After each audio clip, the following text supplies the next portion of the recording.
Clear आ रही है voice सबको मेरी? Hey everyone. सो जैसे कि आप सबको पता है कि कल हमारा यूजीसी नेट फरवरी 2023 का रिजल्ट आउट हुआ। तो हमारा यूजीसी नेट कॉमर्स का एक एस्पिरेंट जिसने क्वालिफाई किया अपना UGC net examination with structured note and PYQ की मदद से, तो आज हमारे साथ में इस प्लेटफॉर्म पे है Vineet. So welcome Vineet on this particular platform. Good evening ma'am. Good evening. So सबसे पहले तो कैसा लग रहा है क्वालिफाई करके एग्जामिनेशन? मैम अच्छा लग रहा है मैम। काफी टाइम से मैं मेहनत कर रहा था इस चीज को लेके, और मैम एक अच्छी फीलिंग है कि कुछ अचीव किया है अभी अपने करियर को लेके जो मुझे आगे करना है। मैम ओके, तो आपके अगर मैं बैकग्राउंड की बात करूं, घर की बात करूं, तो आपके घर में क्या सब नेट जेआरएफ की प्रिपरेशन के थे, या आपने पहले ऐसे हो जिसने नेट या जेआरएफ क्वालिफाई करने के लिए सोचा और अटेम्प्ट दिया? मैं पहला ही हूँ अपने घर पे जो मतलब टीचिंग लाइन और पीएचडी लाइन की तरफ पढ़ रहा हूँ। बाकी सब तो मैम अपने अपने गवर्नमेंट जॉब्स वगैरह पे हैं सेटल में मैम। ओके। तो जो भी एस्पिरेंट्स जैसे प्रिपेयर करते हैं, तो पहली चीज जो उनके दिमाग में आती है वो ये आती है, दो पेपर्स हैं, पेपर नंबर 1 और पेपर नंबर 2। तो आखिर यस मैम। कितना समय हम दें दोनों पेपर्स को? क्या दोनों को इक्वल वेटेज देनी चाहिए? क्या हमें एक पेपर को ज्यादा टाइम देना चाहिए? तो जब आपने प्रिपरेशन करी तो आपने किस तरीके से टाइम अपना जो है वो डिवोट करने की कोशिश करी इन दो पेपर्स के अंदर? मैम पहले तो मैंने जो मेरा कॉमर्स सब्जेक्ट है मैम, उसमें मेरे कुछ टॉपिक पहले से स्ट्रांग थे मैम, तो मैंने उन पे ज्यादा फोकस नहीं किया मैम। मेनली मैंने जो भी वीक पॉइंट्स है, मेरे जो वीक चैप्टर्स है मैम, मैंने सबसे पहले उनको टारगेट किया। और मैम पेपर वन का तो मैम स्ट्रक्चर स्टडी ही करना पड़ा मुझे। इसके लिए मैंने टाइम बढ़ा था कि डेली का 3 hours to 4 hours डिवोट करूंगा, जिसमें से 1 to 2 hours मैं नोट्स बनाऊंगा स्ट्रक्चर पीवाईक्यूज और ये सब एनालिसिस करने के बाद। ओके, तो आपने 3 से 4 घंटे on a daily basis paper number 1 को दिया एंड बाकी का बचा हुआ यस टाइम मैम। आप कॉमर्स को जो है वो देते थे यस अपने मैम। एग्जामिनेशन की तैयारी के लिए। तो एक चीज जो हमें बहुत ज्यादा सुनने में मिलती है कि जो प्रीवियस ईयर के क्वेश्चंस हैं, कि अभी एग्जामिनेशन जैसे एनटीए 2019 से हमारा एग्जामिनेशन कंडक्ट करा रहा है, उसके पहले यूजीसी कंडक्ट कराया करता था। तो जो प्रीवियस ईयर्स क्वेश्चंस हैं जो हम कहते हैं कि बहुत ज्यादा इंपॉर्टेंस रखते हैं एग्जामिनेशन के लिए, तो आपको क्या लगता है कि आपने अपनी प्रिपरेशन के दौरान प्रीवियस ईयर क्वेश्चंस को सॉल्व किया था? यस मैम, मैंने स्टार्टिंग से ही जैसे मैंने प्रिपरेशन स्टार्ट किया था, मैंने जैसे नोट्स बनाना स्टार्ट किया था, तो मैंने पीवाईक्यूज को लेकर के ही टारगेट किया अपने यूनिट्स को, सिलेबस को, सो दैट मैम टाइम बचे, क्योंकि नोट्स बनाने में सबसे ज्यादा टाइम जाता है। और पीआईक्यूज मैम बहुत ज्यादा हेल्प करते हैं आपके पेपर को एनालिसिस करने में। दूसरा मैम हेल्प करते हैं कि आपको कैसे पेपर अटेम्प्ट करना है, तो उसके हिसाब से मैम स्ट्रक्चर्ड नोट सारे जो भी एमसीक्यूज के जो मेन मेन पॉइंट्स होते थे मैं उनको लिखता था, प्लस मैम जो चारों ऑप्शंस होते थे उनको एनालिसिस करता था और ओके, फिर तो नोट्स बनाता आपने था। ओके आपने कितने सालों के प्रीवियस ईयर क्वेश्चंस जो है वो सॉल्व करने का ट्राई किया? मैम मैंने 2018 से लेकर के 2021 तक के अप्रोक्स मैंने किए थे मैम। ओके, 18 से लेके 21 तक के अप्रोक्सीमेटली, मतलब आप जो है 3 से 4 साल आप कह रहे हैं कि इंपॉर्टेंट रहते हैं अगर कोई भी एस्पिरेंट प्रिपेयर करने की कोशिश कर रहा है। Yes ma'am. ओके। तो जो भी हमारे नए बच्चे हैं जो कि अभी जून में अटेम्प्ट देने की ट्राई करेंगे, पहली बार अटेम्प्ट हो सकता है देखें, या जिन्होंने अभी तक के कई बार अटेम्प्ट दिए हैं और फरवरी में भी उनका अटेम्प्ट क्वालिफाई नहीं हुआ, क्या टिप्स देना चाहेंगे आप उन स्टूडेंट्स को? मैम जैसे अभी टाइम कम है तो मैं उनको यही बोलूंगा कि एक तो स्ट्रक्चर्ड वे में नोट्स और पीडीएफ को फॉलो करें। दूसरा मैम आपका गाइडेंस अड्डा जैसे मतलब प्लेटफॉर्म है मैम, जहाँ पे आप बहुत अच्छे से स्ट्रक्चर्ड वे में और सिलेबस वाइज आप सारी चीजों को कवर कराते हैं। प्लस मैम पीवाईक्यूज का बहुत बड़ा रोल है, तो उनको मतलब सबसे पहले अपने 2000, अगर वो 18 से नहीं कर सकते हैं तो 19 से स्टार्ट कर सकते हैं, या 2020 से भी ले सकते हैं नोट्स को। और प्लस मैम गाइडेंस का तो बहुत ज्यादा एक जरूरत होती है मैम बच्चे को एक मेंटर से। तो मैम एक जैसे आपसे मुझे मिला, मैंने आपके ही नोट्स को फॉलो किया था पहले स्टार्टिंग से। मैंने जैसे मेरा ही एग्जाम चल रहा था, तो आपने मार्च में ही कुछ सेशंस लेके आए थे मैम, जिससे मैम मेरे 3 4 या 5 क्वेश्चन मैम उसी में से आए, जो मुझे बहुत अच्छा लगा। और मैम जो स्ट्रक्चर्ड क्लासेस थी आपकी और जो पीआईक्यूज आप सॉल्व कराते थे मैम, मैं उनको डेली बेसिस पे देखता। ओके। तो प्रीवियस ईयर क्वेश्चन जैसे हम सॉल्व करते हैं तो बहुत सारे तरीके होते हैं प्रीवियस ईयर क्वेश्चन सॉल्व करने के। एक तो होता है जब हम टाइमर लगा के क्वेश्चंस को सॉल्व करते हैं। एक होता है जब हम क्वेश्चन सॉल्व कर लेते हैं देन उसको एनालाइज करते हैं कि कौन सा ऑप्शन सही था, गलत था, तो वो क्यों गलत था। तो आपकी क्या स्ट्रैटेजी थी जब आप प्रीवियस ईयर क्वेश्चंस को सॉल्व करते थे? मैम मैंने भी स्टार्टिंग में जब मैंने पीवाईक्यू सॉल्व करना चालू किया था तो मैंने ma'am more than 1 month ma'am सिर्फ मैं क्वेश्चंस पे फोकस करता था, टाइम पे फोकस नहीं करता था मुझे कितना टाइम लग रहा है, सो दैट मैम मैं एमसीक्यूज को अच्छे से एनालिसिस कर सकूँ कि कहाँ से कितना मेरा गलत हो रहा है, कौन सा ऑप्शन मुझे समझ में नहीं आया है, कौन सा क्वेश्चन मुझे समझ में नहीं आया है। उसके हिसाब से मैम नोट्स बनाता था और फिर रिवाइज करता था। और जब नेक्स्ट टाइम देता था तब मैं टाइमर लगाता था कि मुझे कितना टाइम लग रहा है क्वेश्चन को अटेम्प्ट करने okay. And what do you feel कि अगर कोई जैसे मैं हूँ, अगर मैं आज अटेम्प्ट देने की सोचूं कि मुझे जून में देना है या मुझे जेआरएफ जो है दिसंबर में देना है, तो आप क्या मुझे सजेस्ट करोगे कि मुझे ऑन एन एवरेज कितने महीने चाहिए, कितना टाइम चाहिए वो प्रिपरेशन करने के लिए? यानी एक बच्चा जो अभी स्टार्ट कर रहा है एकदम फ्रेश, तो आप क्या सजेस्ट करोगे कि कितने महीने एटलीस्ट उसको पढ़ना चाहिए एग्जामिनेशन से पहले? तो अगर बेसिक से स्टार्ट करना है तो 4 से 5 मंथ्स तो चाहिए मैम। और अगर अपने मेन सब्जेक्ट में थोड़ा सा भी पकड़ है तो मैम 3 मंथ्स भी है, काम चल सकता है पीआईक्यूज को पकड़ के चले अगर हम साथ में, और सिलेबस जो है एनटीए जो देता है उसके हिसाब से अगर हम पढ़ते चले तो मैम मैनेज करके अगर हम कर सकते हैं मैम 3 मंथ्स में भी अगर हम चाहें तो टारगेट स्टडी करके। ओके। तो मतलब ऑन एन एवरेज अगर हम बोलें कि बच्चा अगर एवरेज से ऊपर है पढ़ने में और अपना पोस्ट ग्रेजुएशन के अंदर है, तो वो सब्जेक्ट्स के ऑलरेडी टच में है, तो वो 3 महीने यस में मैम। अगर एक स्ट्रक्चर्ड तरीके से तैयारी करे तो वो क्वालिफाई कर सकता है यस एग्जाम मैम। में। Yes ma'am. एंड रिवीजन, जैसे कि मैं भी बोलती रहती हूँ क्लास में हमेशा कि रिवीजन बहुत ज्यादा इंपॉर्टेंट है। मल्टीपल टाइम्स रिवीजन जो है वो हमें करना चाहिए एग्जामिनेशन से अपने पहले। तो आपने कितनी बार रिवीजन किया, पहली चीज? मैम जब मैंने स्टार्ट किया था तो मैं जैसे सुबह नोट्स बनाता था तो शाम में उनको रिवाइज करता था, फिर मैम वीकली वाइजेस में रिवाइज करता था, जैसे एक नई यूनिट पढ़ी तो फिर एक पुराना चैप्टर को फिर से रिवाइज किया, तो मैं मेरा ऐसे चलता था। ओके। तो मतलब आप डेली बेसिस पे भी रिवीजन करते थे एंड साथ साथ आप वीकली बेसिस पे रिवाइज करते थे? ये आपने यस दोनों मैम। पेपर 1 और पेपर 2 दोनों के लिए फॉलो किया था?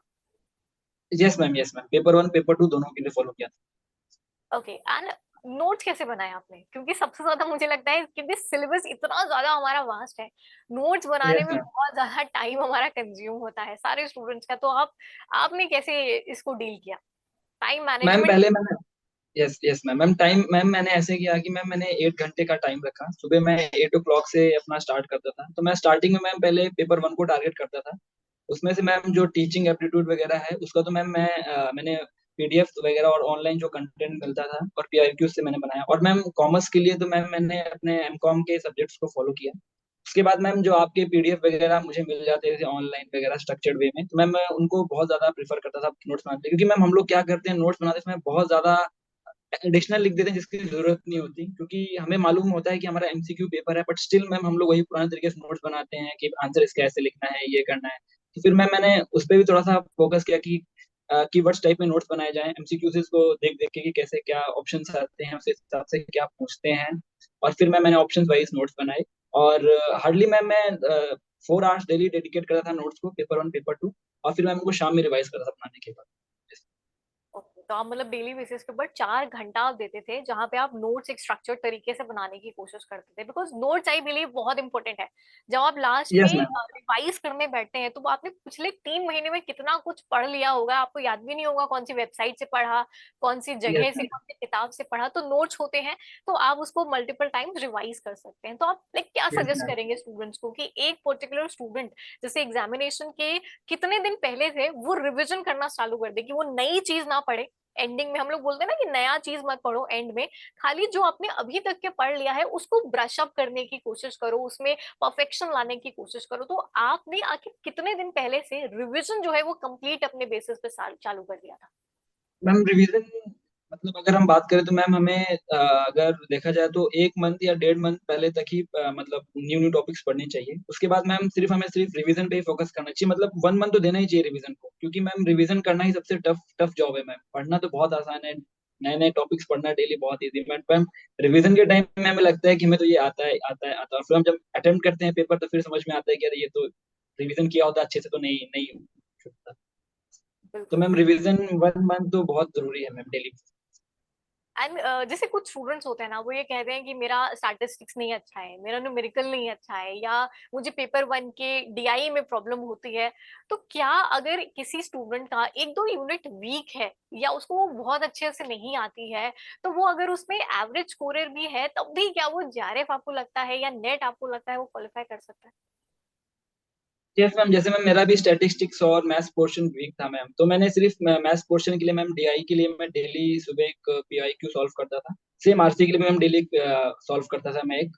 और मैम जो अपना स्टैटिस्टिक्स और जो मैम स्टैटिक पोर्शन है जैसे इसमें मैथ्स वगैरह ज्यादा है, तो मैम मैं उनको इतना वो नहीं किया। जो मेरे बहुत अच्छे थे, जैसे मेरा बिजनेस फाइनेंस थोड़ा सा स्ट्रांग था मैम, मेरा अकाउंटिंग थोड़ा सा स्ट्रांग था।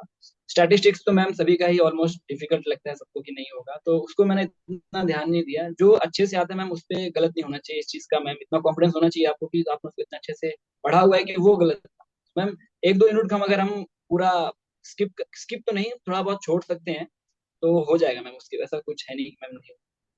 ओके। एंड जैसे कॉमर्स एक बहुत ही हॉट स्ट्रीम है, मेजर यस। एस्पिरेंट्स कॉमर्स के अंदर अपियर करते हैं। इस बार भी 78,000 के आसपास एस्पिरेंट्स थे जिन्होंने अप्लाई किया था सिर्फ कॉमर्स की स्ट्रीम से। एंड रिजल्ट जो है वो केवल 6% स्टूडेंट्स होते हैं, 6% स्टूडेंट्स जो कि क्वालिफाई करते हैं नेट के लिए, यहाँ पे अगर हम बात करें।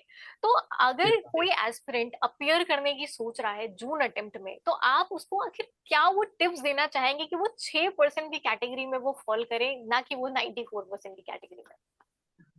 मैम सबसे बड़ी बात है मैम कि डेली बेसिस में आपको एक रूटीन बनाना पड़ेगा, जिसमें आपको टास्क डिवाइड करने चाहिए कि मुझे इस टास्क को करना ही करना है। मैं ये नहीं बोलता कि आप टाइम डिवोट करो, but you should be have some task in your hand. आप उसको चाहे पूरे दिन में करो चाहे पूरी रात में करो, बट वो करने चाहिए। और डेली बेसिस में रिवीजन और साथ में पीवाईक्यूज अभी से स्टार्ट करना चाहिए, क्योंकि साथ साथ में आप पढ़ते जाएंगे और आप अपने आप को एनालिसिस करते जाएंगे मैं किस तरीके से पढ़ रहा हूँ, मेरा कितना टाइम किस चीज को मैं डिवोट कर रहा हूँ, तो मुझे क्या एडवांटेज मिल रहा है। तो ये सब चीजें मैम अभी करना पड़ेगा, तभी आप उस 6% पे आ पाए।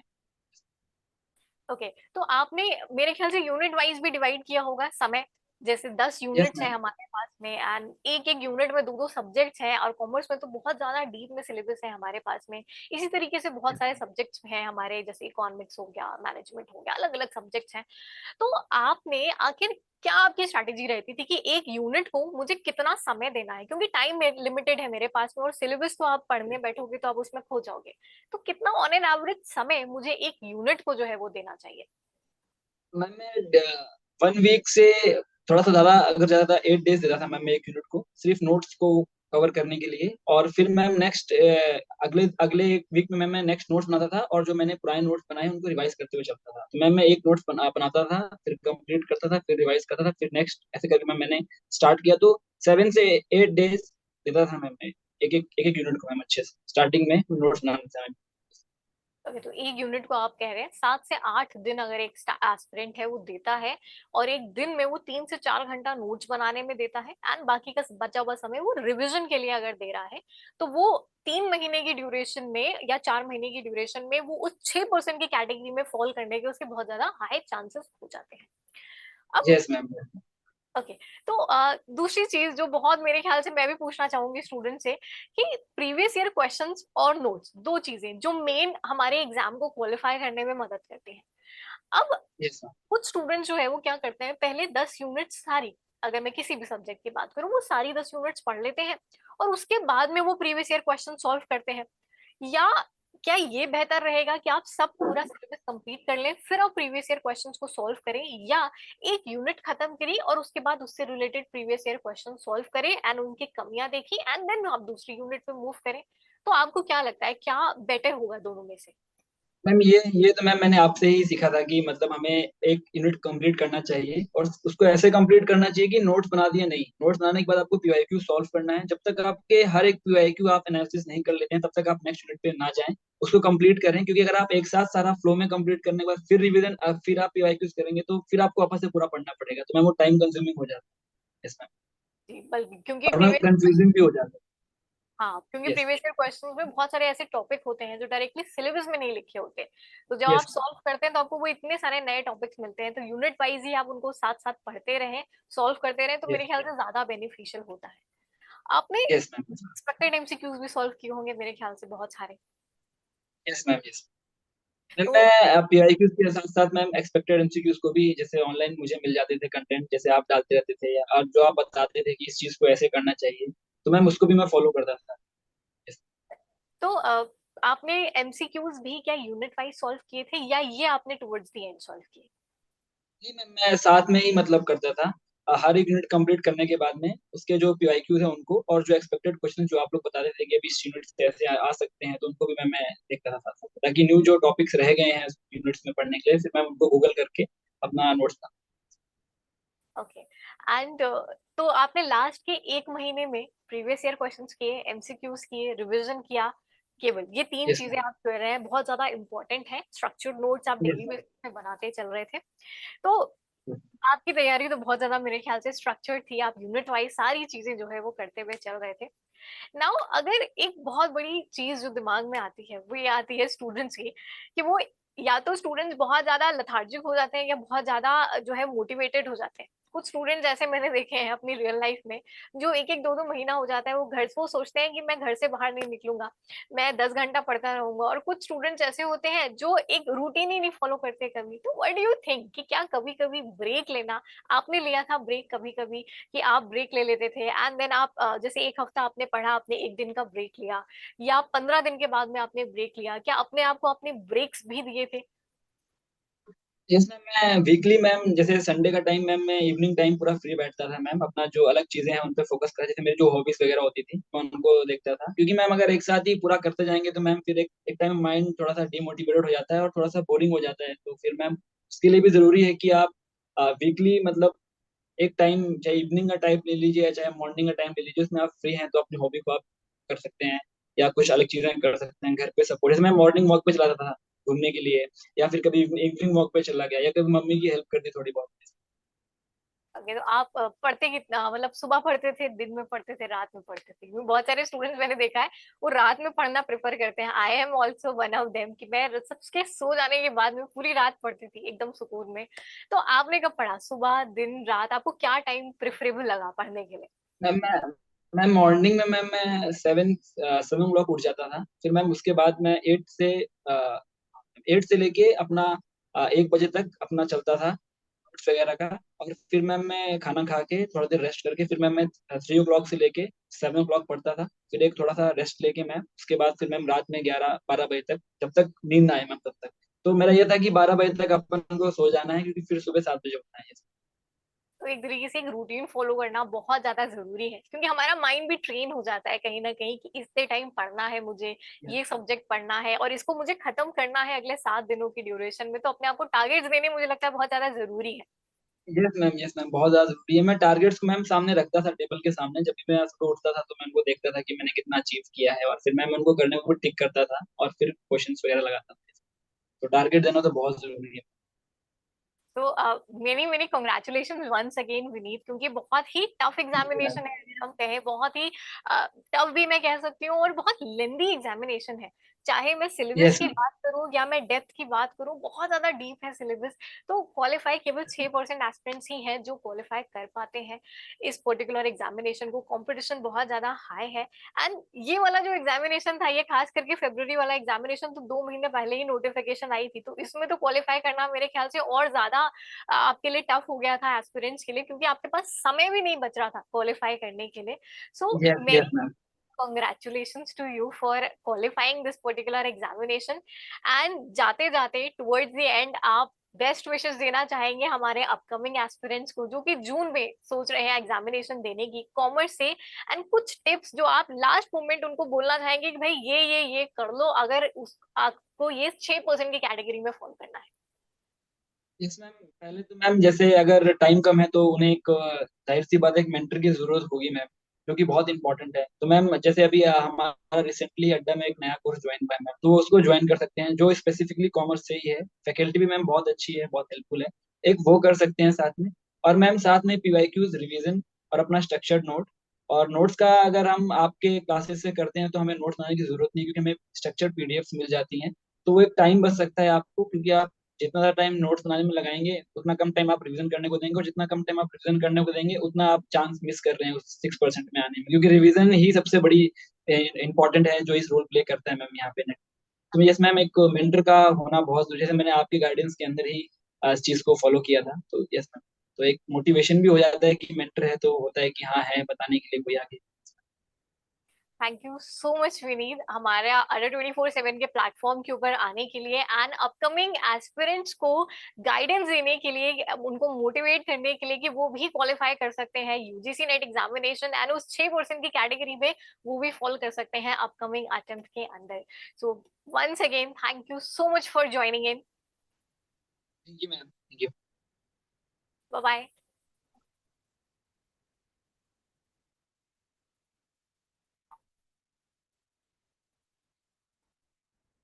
हाँ जी, आप बंद कर दो।